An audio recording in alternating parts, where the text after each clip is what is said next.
तबीयत कायद है, अपना बुढ़ापा शानदार गुजारना चाहते हैं तो वालिदैन के साथ अच्छा सलूक कीजिए। इस रवायत के मुताबिक एक लड़की की शादी हुई।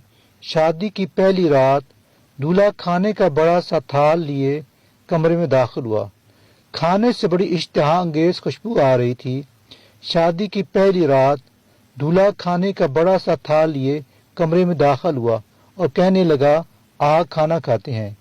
बीवी बोली, मैंने देखा है तुम्हारी वालदा ने भी खाना नहीं खाया, उनको भी बुला लो, फिर मिलकर खाते हैं।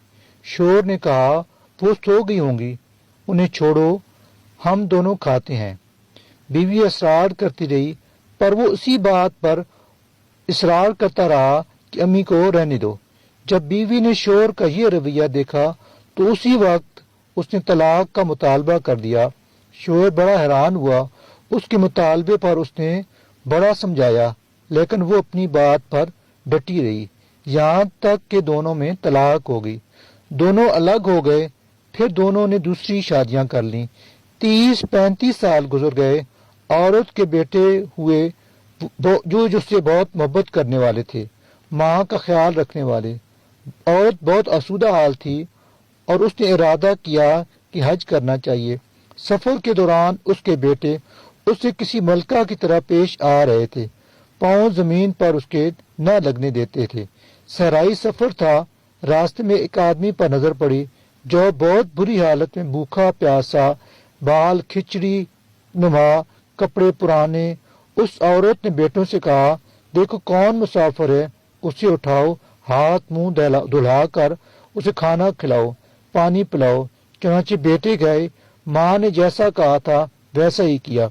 औरत की जब उस पर नजर पड़ी तो जान गई वो उसका पहला शोर था। कहने लगी, ये क्या किया वक्त ने तुम्हारे साथ?